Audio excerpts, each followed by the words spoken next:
All right, guys, it's that time of the year, end of 2025, where we start talking about the releases of that specific year. So this is 2025. We're talking about fragrances released in 2025. Today, I'm focusing on men's releases in 2025. There were a lot, and unfortunately, not the best year for men's fragrances. And in regards to all the releases of this year, I don't have everything. I do have quite a few. I've got 28 fragrances here. Missing some that I don't have, unfortunately. I wish I had them, but I don't. But I got to get these videos live for you guys to know what I liked and didn't like and all that good stuff. But what did you guys find that was excellent that was launched this year? Let me know. Do add a comment below. So this is a ranked list, and this is also in a more deep dive format. No editing, just me telling you my thoughts on each of these releases. All the fragrances are tagged if you're in the market to buy them. And at the end of the video, I'm also going to talk to you about a great discovery I found this year that was launched probably 5 years ago. And if you haven't gotten your hands on it, do. It's an awesome release for the guys. So let's get started with the first fragrance. And unfortunately, we started out with a big dud in the year, brand new 2025 year. I'm talking about Dior Homme Parfum 2025. The most disappointing fragrance of the year, and it's ranked here at the bottom at number 28. I don't understand what they decided to do with this fragrance. Did they decide to make it more mass appealing? I don't know. Why destroy an awesome release that, even though it was so hard to find, was still, findable? You could still buy it here and there. And to give you this most boring offering from one of the most luxurious designer houses out there. So they've taken the original super sexy, powdery, smooth, leathery, highly concentrated fragrance into this airy, boring, aromatic, powdery lavender, earthy patchouli thing.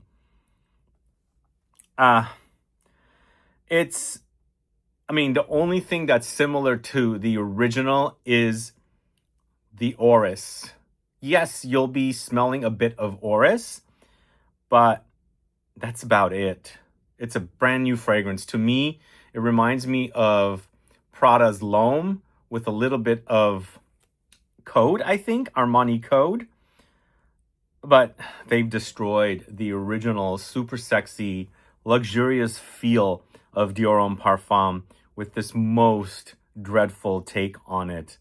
What a disappointing offering. What a disappointing. There's no luxury. It's just a boring, everyday men's fragrance that you can find from the less luxurious designers. Why bother? In fact, like I said, it reminds me a little bit of Prada L'Homme. It reminds me a little bit of Code by Armani. So why bother making something that reminds you of those fragrances when you had one of the most amazing men's fragrances and they gave you this dud, complete dud. It's such a disappointment when there was actually a fragrance that I really, really loved. My favorite fragrance. In fact, it was my favorite fragrance out of everything else that I owned. Dior Homme Parfum is a masterpiece. What Francois Demachet created is a masterpiece. Yes, I did prefer the 2014 version over the 2020 version, but still, it was pretty much the same fragrance, slightly different. But now we've got a totally different fragrance.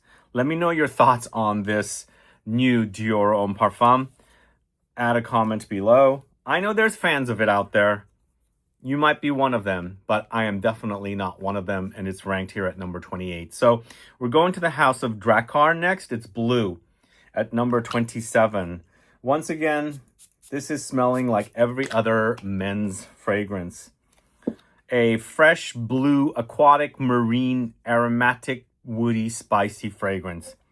Blah, blah, blah. Boring, boring, boring. This one has a little bit of the nuance of fruity apple, but that's about it. Nothing exciting about it. I've smelled this countless times before, and it's just a long list of men's fragrances that remind you of one another. In fact, the fragrance that I'm going to recommend that I discovered this year that was launched like 5 years ago, within that collection, there's already a fragrance that launched along with that smells like this. So 5 years ago, I could have bought this fragrance, but now we've got Drakkar releasing their own version. So boring fragrance. I mean, I think it could be fine for someone that wants to smell this, and if this is the first time somebody has smelled this DNA, but I don't think we need it because we can get it from somewhere else. Anyway, let's move on to the next fragrance. This is the fragrance that we had such high hopes for, because once they flashed the photo of this fragrance at the databases or any kind of a news report you receive on releases, on fragrances and things like that, everybody was excited about this. But once we got our noses on them, we just were like, what the heck have they done? Talking about Prada's Paradigm. This is kind of like a sweet, woody, resinous, ambery fragrance. And it's got musky notes, balsamic notes. There's woods and spices. I mean, I just, there's nothing exciting about it. There's a cheap quality smell about it. And it's not super exciting for a men's release. I don't know how people have received this. I know, I mean, I've seen the consensus with the comments that have come in on the video I did for it. I think the bottle is super gorgeous, but it's just another one of those everyday men's fragrances that's not super exciting, no substance, nothing, just boring old notes that are thrown together to make it somewhat interesting for, the mass market. So there's a little bit of rose and geranium in this as well that kind of bring out this kind of slight rosy aromatic quality. But I think it's just a mass market fragrance, and they use not some of the most luxurious ingredients, so it comes off smelling a bit cheap. So unfortunately, it's here ranked at number 26. Prada's Paradigm. I bet you anything they will rush out and make a... this is an eau de parfum, I believe. So I think they'll make a parfum right away. I think next year, early next year, we'll probably see a parfum of this, because I don't think the consensus is that good on that fragrance. Although the bottle is very attractive, so it pulls you in. And of course, there's going to be people that like it. Honestly, there's probably going to be comments here that are going to say, no, it wasn't that bad of a fragrance. It's not ranked at the very bottom. So, I don't hate it as much as I hate the new Dior Homme Parfum. But I also don't love it as much as what you're going to see in the top 5. So I actually did my list a bit wrong. So I'm going to switch to the next fragrance here. So the next fragrance I'm going to talk to you about is Dolce & Gabbana's Devotion Pour Homme. So this fragrance was not received very well. They rushed out a parfum edition of it. And sadly, I don't have the parfum edition of this fragrance, but I have the eau de parfum. And I wore quite a bit of this when I bought it. I was trying to really, really appreciate it. It's lemons, coffee, and patchouli, but why would they do this? Does Dolce & Gabbana come to Firmenich, who created this fragrance? It's Olivier Cresp, which he did a great job on the women's Devotion, but this men's version smells cheap and synthetic. Lemons, coffee, and patchouli. What a combo.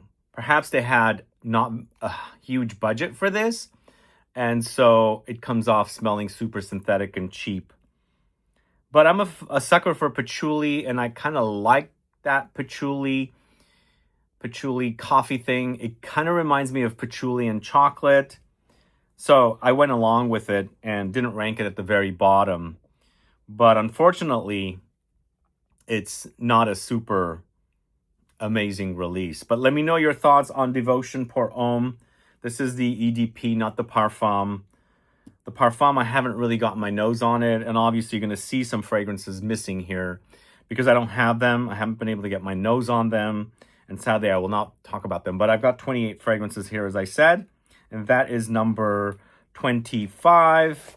And then we've got at number 24, Ralph Lauren's Polo 67 EDP. Now, this is sweet and fresh with spices and citruses and fruity notes like pineapple. There's aromatic notes, nutty notes. There's, I think, sesame here and woods and aromatics thrown in. I actually think it's pleasant. So it's ranked higher than what you've seen so far. But behind it all, I feel like there is a little bit of a cheap smell and synthetic smell about it. But I think there was a previous edition of this that came before this that I didn't care for as much. So that might have influenced me a little bit. But also, it's pleasant. It's better than the previous fragrances, but not by a lot, you know? It's just a freshie that has, you know, fruity notes and aromatics and spices and woods. And that sesame-like note or nuttiness that's in here is unique, but it's getting drowned out by some of the heavier base notes that is quite frequently used in men's fragrances. So in the end, sadly, I've ranked it here at number 24. Not as bad as the previous fragrances, obviously, but not as good as a lot of other fragrances. So the next fragrance, we are talking about Aramis's Intuition. Yeah, so I did a video on this fragrance, and I also mentioned in the video that Aramis by Aramis was discontinued. And Aramis got back to me and said Aramis by Aramis was not discontinued. I'm going to keep mentioning that so you guys know that I don't want to spread lies or rumors, but I went along with what was reported on Fragrantica and I posted about it, but turned out it wasn't true. Now, I mean, maybe Aramis didn't know themselves. I don't know. I don't know where that news came from. Hopefully it's not discontinued, and I'm just letting you guys know that that's what I was told. But Intuition, on the other hand, it's a fresh aromatic fragrance with airy notes. It's light, it's blue, it's aromatic, slightly leathery notes, and, you know, powdery notes in the base as well. But it's kind of a very simplistic fragrance and super blue, reminiscent of other blue fragrances, most importantly, Sauvage or maybe Bleu de Chanel. But it just stops there, you know? It's sad that they took the name of another series of Estee Lauder fragrances. Aramis is owned by Estee Lauder. Why would they do that? They're kind of pulling a Dior here, where Intuition was a men's and a woman's fragrance, like in the 90s, I believe, maybe into the early 2000s, by Estee Lauder. So now Aramis took it because Aramis is owned by Estee Lauder, and they took a name, an existing name, and, you know, renamed it. I wish they came up with a brand new name, first of all, because for me, I instantly think of Intuition for women because I never wore the men's and I always saw the women's. And so this is a bit confusing for me also. So I don't know. What do you guys think about Intuition for men? Do you enjoy it? I don't hate it as much as the previous fragrances, obviously, but I don't really super love it. So it's not something that I would pull for over and over again. Now, this next fragrance is another one of the most disappointing offerings of this year. This is Hermès's Terre de Hermès Eau de Parfum Intense. So annoying, this fragrance.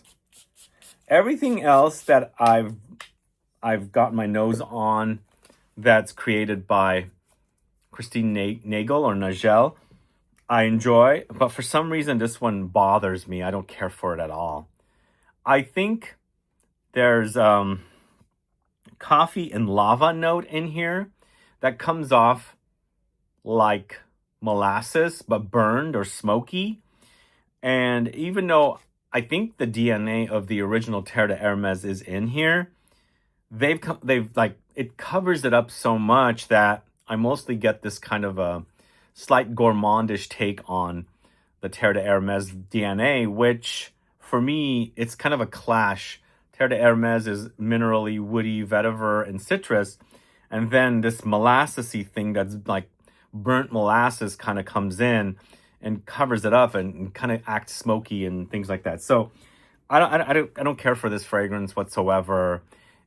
If I put my nose on it, it makes me want to smell Terre de Hermes or any of its other flankers, you know, like the Parfum, the original, Eau Intense Vetiver, and things like that, not the Eau Givre. But then this is just like, what is this, you know? I don't know. There's always going to be somebody that likes these fragrances.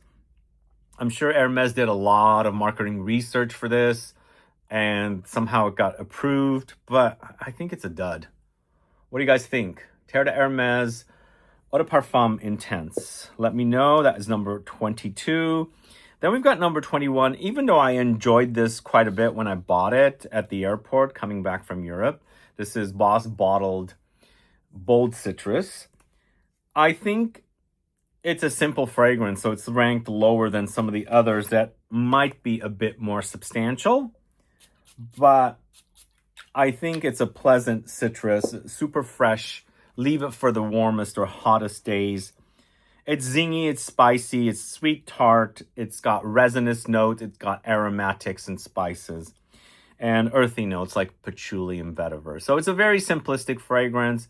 It's a good quality citrus, but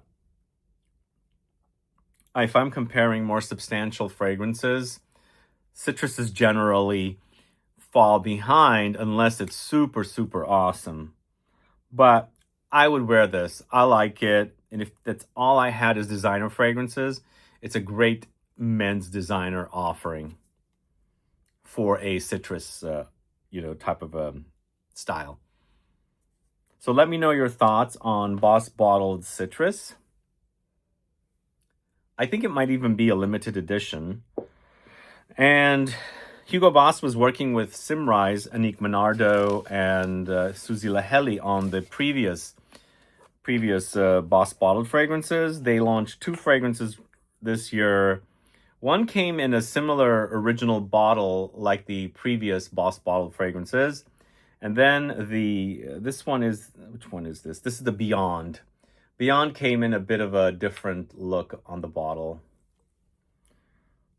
So I guess Hugo Boss has moved from working with Simrise perfumers to Firmenich perfumers, because both of these are Firmenich perfumers.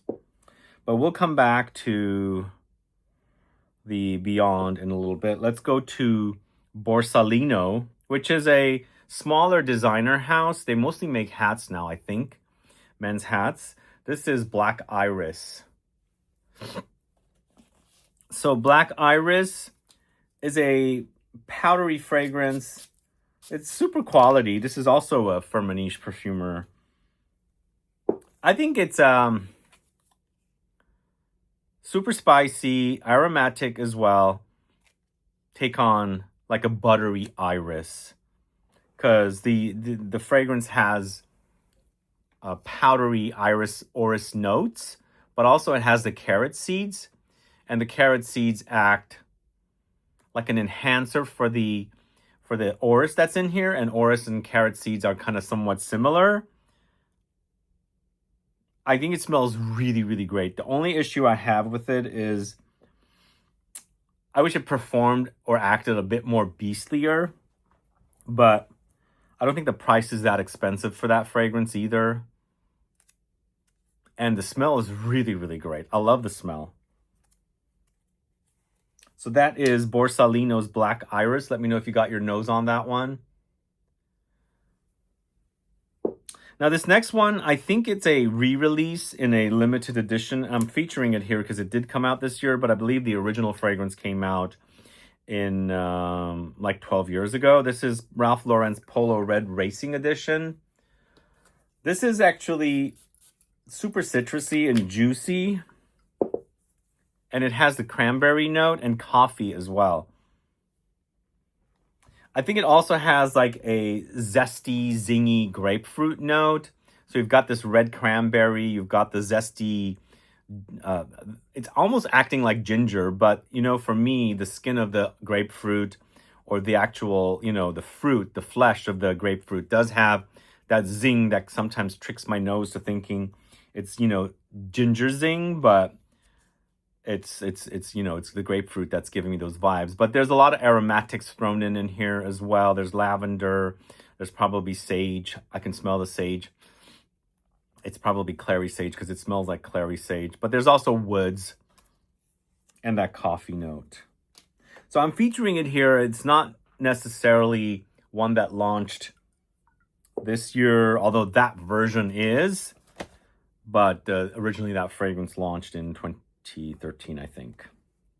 Okay, at number 18, we've got a fragrance from the House of Mugler. It's Amen Stellar. And I absolutely love the star on Amen Stellar. Really love that color star. I think between Angel Stellar and Amen Stellar, the Angel Stellar was a lot more solid and it was actually really great. This one, it has grown on me a little bit, but obviously it hasn't gone up to the top of the list, sadly. It's a gourmand style fragrance, taking the original Amen DNA with the addition of, like, you know, pistachio-like notes. There's also boozy notes in here. To me, the fragrance comes off a bit like that kind of slight smoky molasses, but not as smoky as the Terre de Hermes Eau de Parfum Intense. There's something similar connection to those two, but not smell-wise, just the way it acts. And it acts like that kind of syrupy molasses that's kind of dark.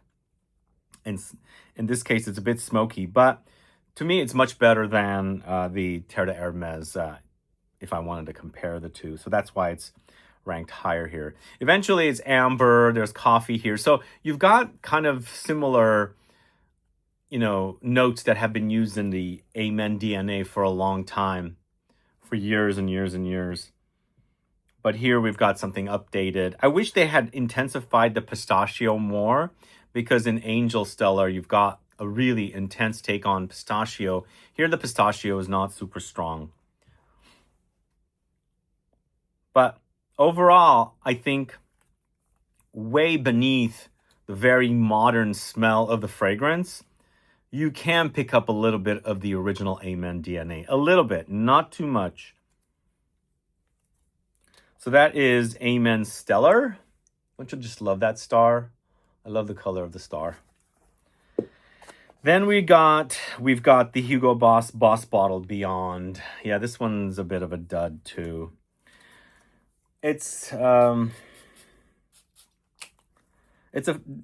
moved on from Anique Minardo, which, you know, if you guys are fans of Anique Minardo and you haven't watched it yet, I did do a deep dive video last week on Anique Minardo fragrances, and she's done Boss Bottled, the original, obviously, but recently the Elixir and the Absolute, the Triumph Elixir, there might even be the Parfum, which I didn't care for.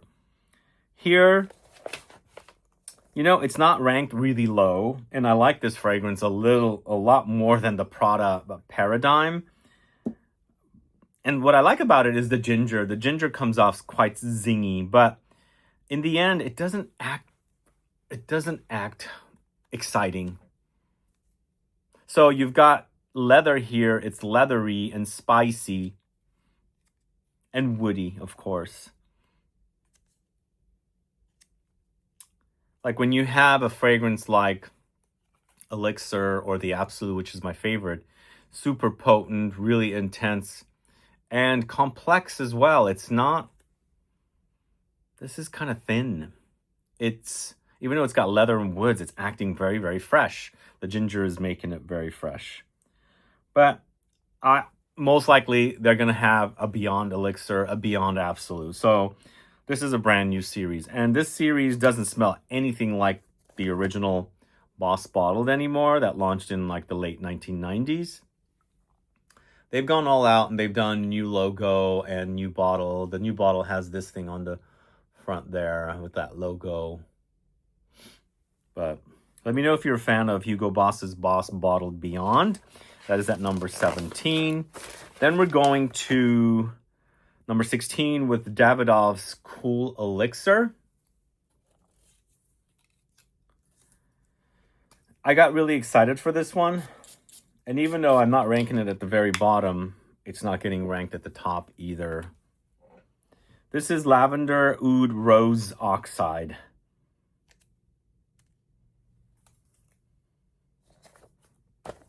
I think the initial blast has a very synthetic amber woody start that you can smell a lot in men's fragrances.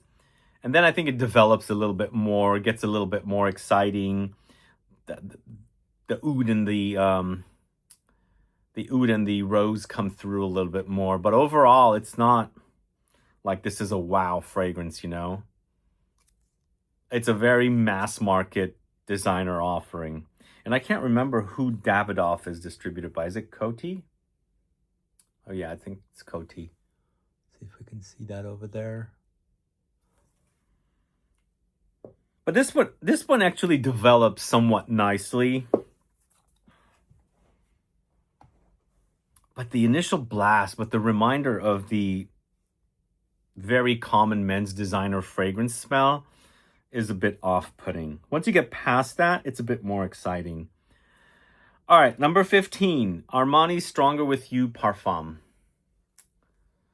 I've got a full review of this one. This one actually is disappointing because it doesn't really act like a parfum. It does smell decent, but I've come to realize Stronger With You is not one of my favorite men's designer fragrance collections. This is sweet, spicy, gourmand kind of a fragrance. I think this collection focuses on the marron glacé, which is the candied chestnuts, but it has leather, vanilla. There's aromatic notes like lavender and things like that. So it gets ambery, sweet, powdery, peppery also. But I think the DNA itself is kind of soft.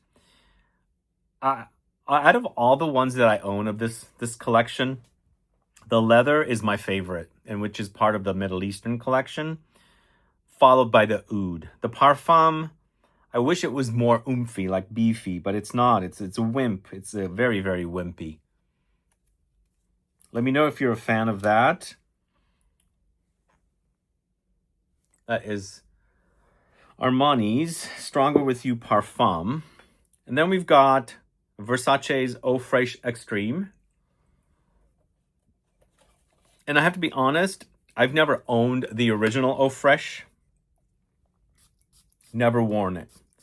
I have not been a fan of the Versace fragrances that much. I wore quite a bit of Dreamer in the 90s. And I also really love the Jeans series of men's fragrances. And I have their oud, the men's oud fragrance as well. So I don't really get excited for Versace fragrances. This one, for some reason, got me excited. And I thought it was more of like a parfum, but it's not. It's an eau de parfum. And I believe the original is an eau de toilette. But basically, it's a fresh citrusy fragrance with an overdose of citruses. And it's a lot thicker and denser.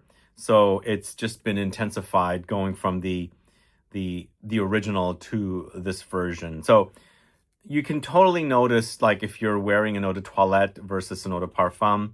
And generally, citruses tend to be, better, not necessarily better suited for eau de toilette. Here, it just, you can actually experience the thick texture of the oils of the citruses. So it's just a more deeper, more concentrated, freshy for the guys. Because, fresh fragrances generally do not last long, because usually the fresh fragrances generally are a lot of citruses. Citruses are top notes. It's the notes that, fade away the fastest. So what they've given us here is a more deeper, but, along the way, you've got aromatics here. You've got woods. There's musky notes. I think it's pleasant, but it might come off a bit synthetic smelling. What do you guys think? Eau Fraiche Extreme from the house of Versace. Then we've got Armani, again, Code Elixir. This is the last Armani. Sadly, I don't have Acqua di Gio Elixir. I did not get my nose on it. And I wore Acqua di Gio in 1997 for the first time. And so I've been a fan of that series. Although the new version is not as exciting. The Eau de Toilette is really thin and watered. Supposedly, it's the most successful men's fragrance on the market. And unfortunately, I wasn't able to get the Elixir. But let me know if you guys really enjoy the Elixir of Acqua di Gio. But this is a leathery, spicy fragrance with citruses, smoked leather. There's boozy notes and tonka. I like this one.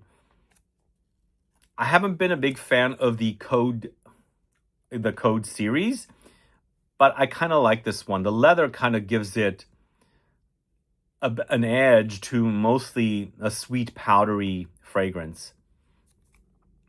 I kind of wish it was a little bit more complex, but on my skin, I think it smelled quite good.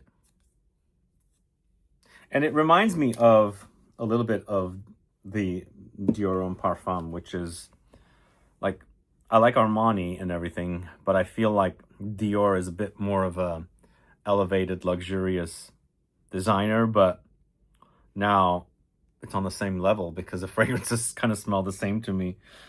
All right, that's at number 13. And at number 12, it's Gucci Guilty Love Edition Pour Homme. So I do have to be honest, I believe these two, the Dior Homme Parfum 2025 and the Gucci Guilty Love Edition Pour Homme, were launched very, very end of 2024. Some databases say 2024, some say 2025. So I'm featuring these as 2025, but the technicality might be that they launched at the very end of 2024. But this is a floral, fresh fragrance from Gucci. And I'm not the biggest fan of Gucci's Guilty series. I love the Absolute. I love the Elixir de Parfum. And I love the Absolute de Parfum as well. And then this one's actually pretty decent. I don't know what it is about this one. It smells like a expensive shampoo that you buy in Europe. It's super creamy. I think it's got these ambroxan type notes, but it's got juniper also, and also a lot of orange blossom. So I think it's that orange blossom in here, kind of coming off very creamy. And it gives you the texture of this kind of very creamy, soft, shampoo that you put on. Or maybe a body shower gel or something. But I kind of like the smell. And thankfully, it doesn't remind me of the smell of the original, Gucci Guilty fragrance, which I cannot stand. So this is quite nice. It smells great.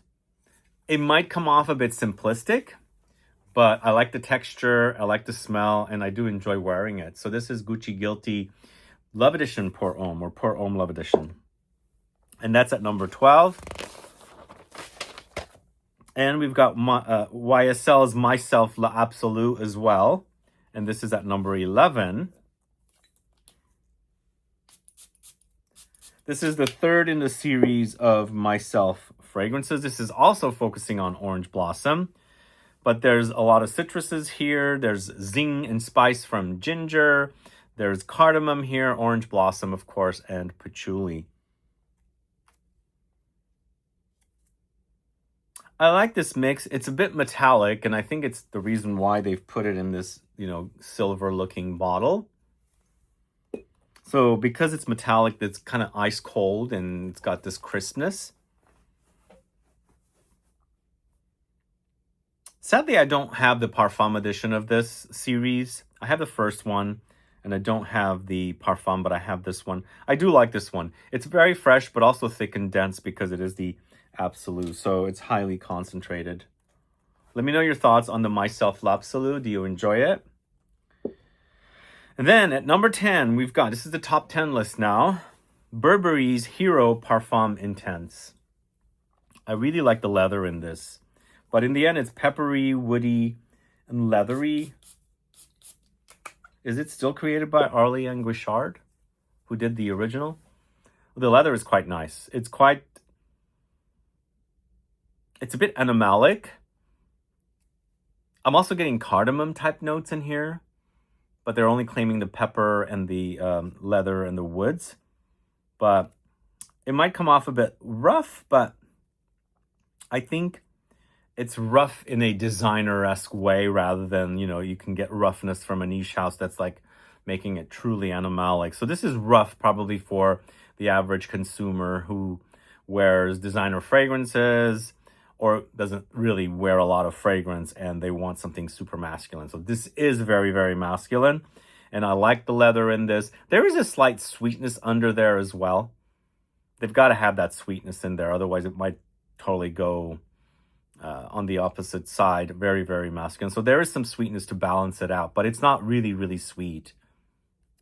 So I'm thinking that there's like something cardamom-like in here. Something like that. But really nicely done. I think it might be my favorite in the series of hero fragrances from Burberry. And then definitely better than the Beyond as well. The Beyond has leather. I prefer the Burberry Hero. It's the Parfum Intense version. Then we've got at number 9, Ralph Lauren's Ralph's Club New York. So, of the original of this series, I prefer the Elixir in the darker bottles. Now, this version is quite nice. It's creamy sweet with citruses, green leaves. So there's some fruitiness in there, and also aromatic touches. And I think there's like black currant and like lavender and geranium. But for sure, it's very ambery, and that's kind of where you're getting that creaminess, I believe. So it starts off citrusy, fresh, green a little bit, and also fruity. It's a really nicely done fragrance. That is Ralph Lauren, Ralph's Club New York. Let me know if you have tried this one. Ralph's Club, again, the very first one was such a dud for me. I didn't know who had done the perfume itself. It turned out to be Dominique Ropion. But the elixir of the Ralph's Club is my favorite of that whole entire series. But this series, the Ralph's Club New York, or I don't know, maybe it's still part of the same series, and this is just another flanker. Could be. I quite like it. So anyway, Ralph's Club New York from Ralph Lauren at number 9. At number 8, we've got Bois Pacifique. Let me know if you're a fan of Bois Pacifique.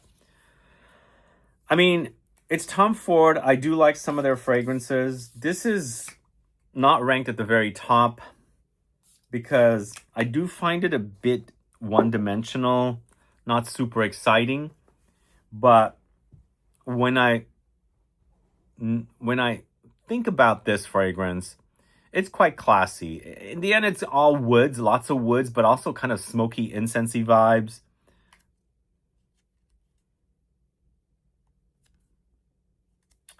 I think this has... I'm getting a lot of incense. So there's definitely a lot of incense here. There's also a lot of powdery notes and woods.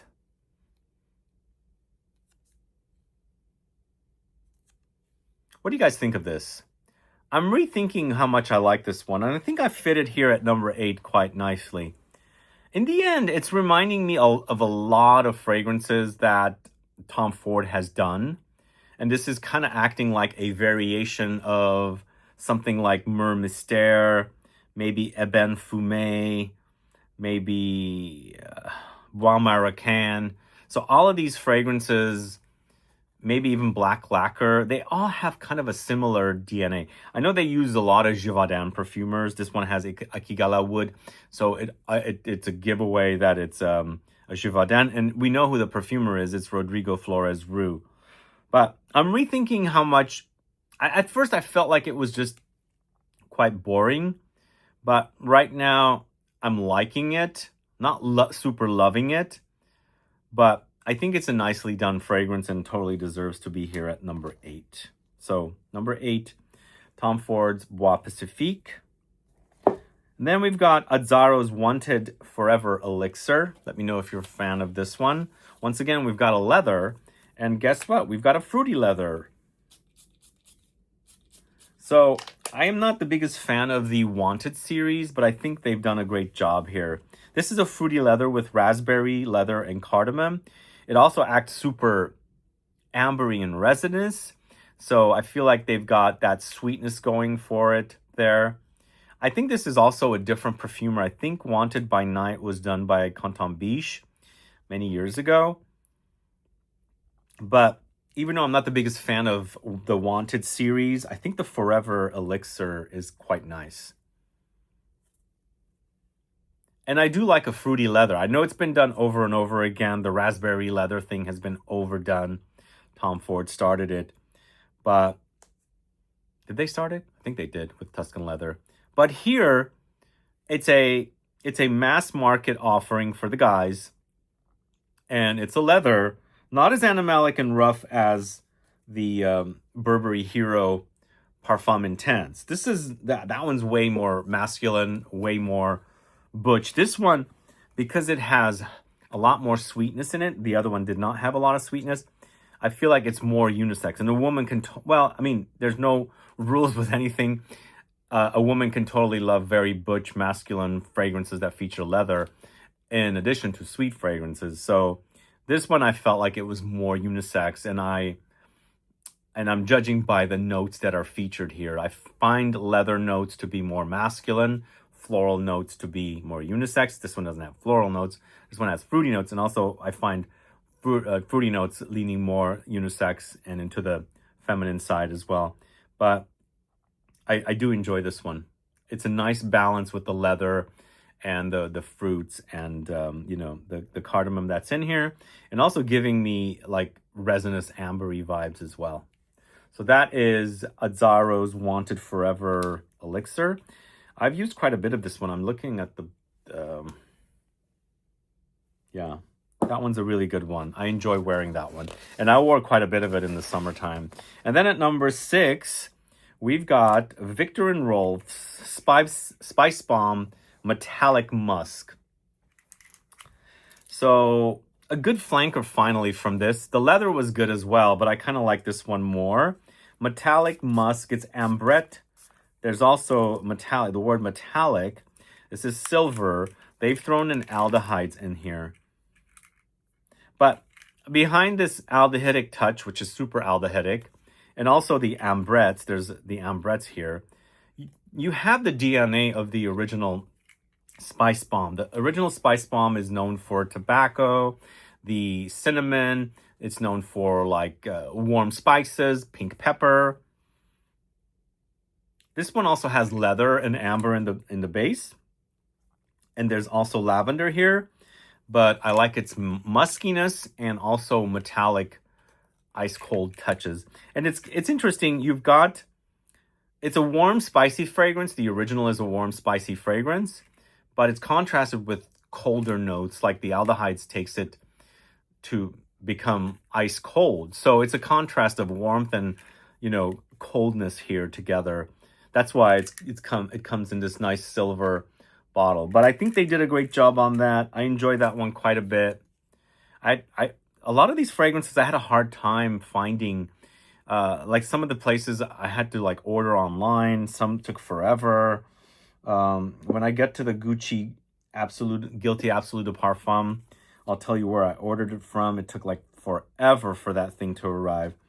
But some of these like fragrances are good. I mean, the top 10 is really good here, I should say. And it's proven that some of these fragrances are quite good as far as designer go. But overall, though, I should say, I think it was a pretty lackluster year for the men's for releases this year. Let me know your thoughts. But at number 5, it's Givenchy's Gentleman's Society Eau de Parfum Ombre. This is created, I think it's created by, what's her name? I'm drawing a blank with her name, unfortunately. She's done the entire series of the Gentleman's Society fragrances. It's Karine de Brule Sereni. So I'm an amber lover, and I really instantly love this one as being my favorite in the series.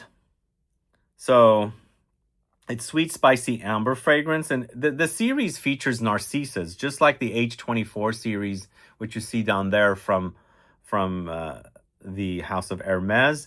But the society was an evolution of the gentleman fragrances, which they did so many flankers and then moved on to the society series. So I think they're doing like not like full on like flankers now. They're changing direction and doing flankers of the flankers, which is what I consider this to be. But overall, it's sweet, spicy, it's powdery, it's tobacco, and of course amber. A really solid designer offering, I think. It's a designer level, mass market men's like amber fragrance that I think if you are a fan of, amber fragrances, but you like to stay with designers, this is definitely something you should get your nose on. So that is Givenchy Gentleman Society Eau de Parfum Ambre. All right, this is next. The next fragrance is a very, very controversial fragrance, especially on this channel. I'm featuring it here at number 4, solely judging by the smell, not the price. And this is Chanel's Bleu de Chanel L'Exclusive, as you can see. So this is the most expensive men's designer fragrance I've ever bought. It cost me just slightly under $300. And it's not necessarily it is 100 ml. Wait, did I buy? Yeah, this is the 100 ml. So I featured it here, not being a fan of the original Bleu de Chanel series as much as other fragrances, but it's a woody, spicy, smoky, leathery take on the original Bleu de Chanel DNA. It does smell good, don't get me wrong. It's just really super expensive for a men's fragrance. That's why I'm ranking it lower. Plus, I love leather fragrances. I love like ambery, resinous fragrances. And the fact that it has that Bleu de Chanel DNA, which is this watery kind of fresh DNA, it bothers me a little bit. But once I get past that, and the price, of course, it's pretty solid offering. If you like the idea of this, always try and see and get a discount if you can. The problem is Neiman Marcus never discounts Chanel. It's almost like they're like the gods. You cannot do any discounting on this brand whatsoever. So whenever Neiman Marcus had like $1 off, a discount, gift card, Chanel would never qualify. But if you're in the market for it, try and see if you can get a discount on this, because it's too high. And of course, the retail price is like $280 almost, $270 something. Then you have to pay the tax on it. So, like I said, it's almost $300. But anyway, those are my thoughts on Chanel's Bleu de Chanel Exclusive. And then the next 3 fragrances, the top 3, I had a hard time putting them because they're really good. Again, the top 10 is really, really good. Really, really great. But the top 3, I didn't know. I'm actually putting Habit Rouge at number 3. It's Habit Rouge Spirit, actually. This was also fairly early. Was it early in the year? Yeah, I think it was early in the year this year. It was a flanker to the Habit Rouge Parfum from last year. This is Habit Rouge Spirit. It's sweet and powdery, ambery. And then, of course, it had some slight booziness in here. It spices, its vanillic notes. This one also has the oak barrel. I love the Parfum. This is also pretty solid. I think this is a limited edition. I think it was a collaboration with Hennessy, which is also a brand that's under the LVMH umbrella. So it's a collaboration between brands that are, owned by the same parent company. I think over the years, I mentioned this in a video recently. Over the years, I've gotten really, really into Habit Rouge. At one time, I was more into Vetiver from Guerlain, but now it's like more Habit Rouge and less Vetiver.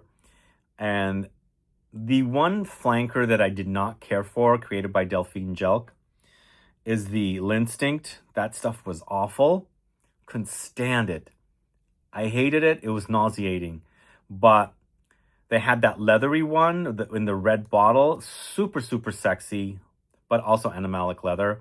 And then the Parfum came out. Awesome. The Spirit is awesome. I really love the Habit Rouge DNA. By the way, I shot a video with Delphine Jelk while I was in New York. I should be airing that sometime very soon. It's been a bit of a challenge getting those, discussion videos edited, because they require a lot of editing. But either way, Habit Rouge Spirit at number 3.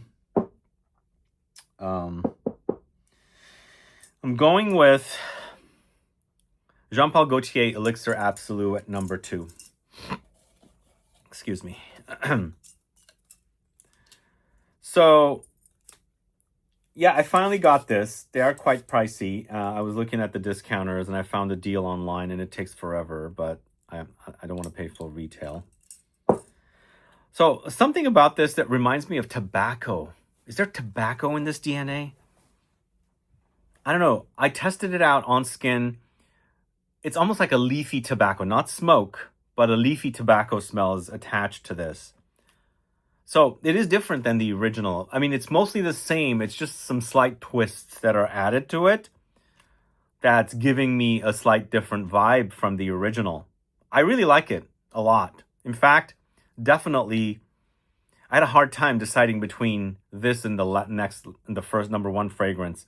And it's a toss-up. Number 1, 2, 3 is a toss-up. All 3 of them are really, really great. But I do get a lot of amber here, a lot of vanillic sweetness, tonka for sure. There's definitely aromatic lavender. There's spicy notes like cardamom. It's super great. Again, I could have put this at number 1 because I really love the Elixir. And I like the fact that I'm getting that tobacco-ish nuance here that I didn't get in the original. Super awesome. Really, really great.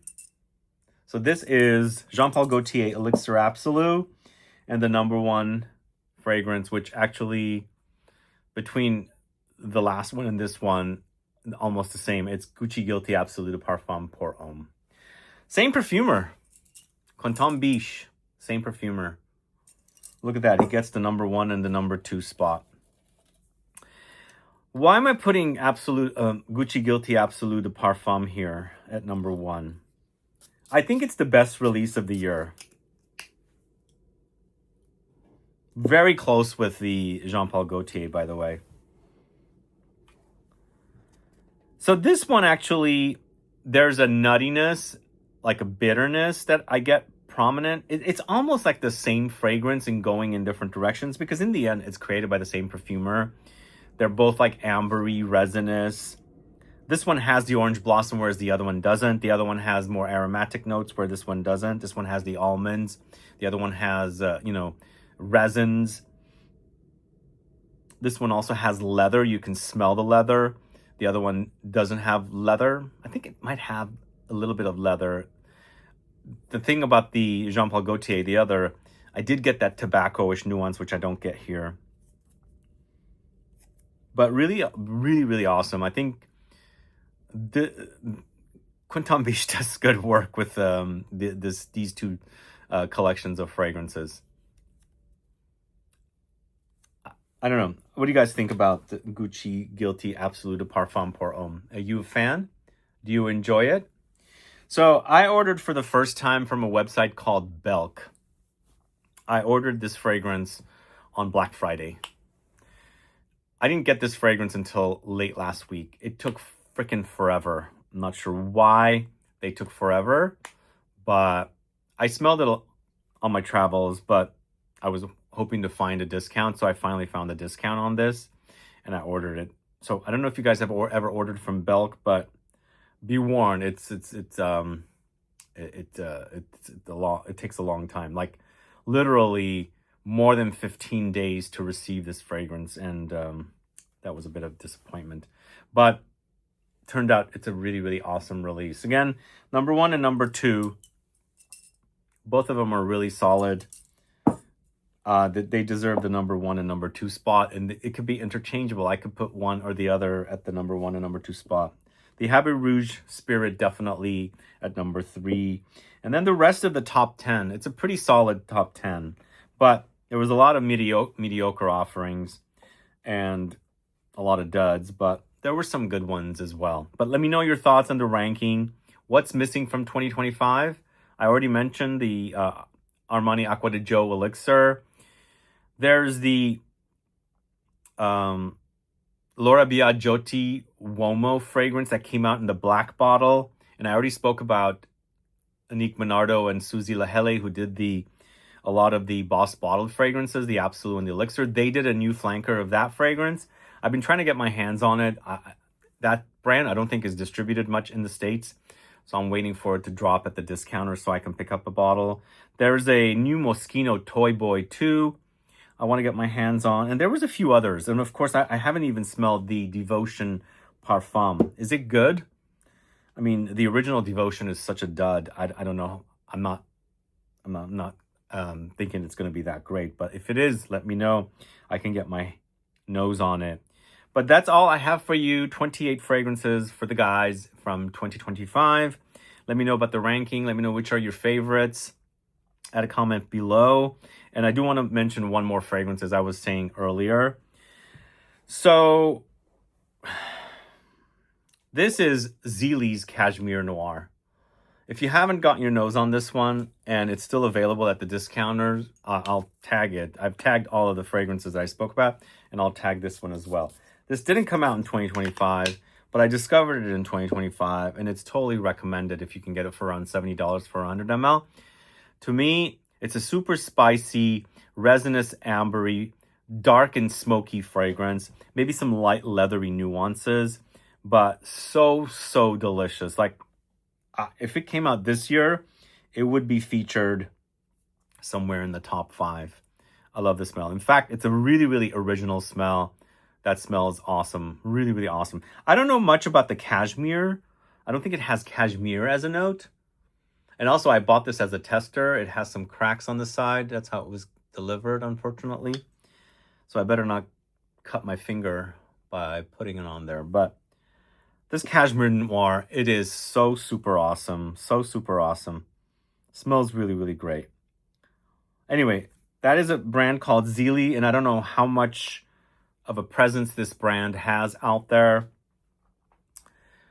I think this is created by Delphine Lebeau over at IFF, which I've spoken about quite a bit on the channel. I actually did a video about a few fragrances of hers. This and a Louboutin fragrance and another one that I kind of discovered around the same time. But go catch that video if you can and try and find a bottle of Cashmere Noir by Zeely if it's still selling. Definitely have a bottle with you. You're going to love it. It's perfect in the autumn, winter, even cooler days in the spring. And you're going to thank me later. You're going to say, this is an awesome, awesome release. Even though it didn't come out in 2025, it's a great discounted men's fragrance that smells super awesome. And it doesn't smell a lot like a lot of other men's fragrances. One of the things I don't like about men's fragrances, they do tend to smell too similar. Like some of the bottom fragrances on this list, they have that DNA. Like this, Drakkar Blue, it has that DNA that I don't care for. That's in a lot of men's fragrances. It's a amber woody kind of a DNA. It could also be like a combined of amber woody notes with clary sage. Clary sage tends to have that kind of a very common men's designer smell. But the Zeely Cashmere Noir, truly unique, awesome scent. Get yourself a bottle if you haven't already. You'll wear it and you'll smell so original compared to all of your friends. And they'll probably not know it because it's not selling at a department store or anything, only at the discounters. And again, you'll be asked what you're wearing because, you know, it's not going to remind anybody of something that they've already smelled. Anyway, thanks so much for watching today's video, guys. I'll do a niche version of this video very soon. It's going to be a bit more complicated to pull all the fragrances, but I will do one before the end of the year. But let me know your thoughts on these fragrances. Let me know what's missing. How would you rank this list? And thanks so much for watching. If you haven't subscribed to the channel yet, click that subscribe button and also the bell icon. And please give a thumbs up for this video. Appreciate it. See you later. Bye-bye.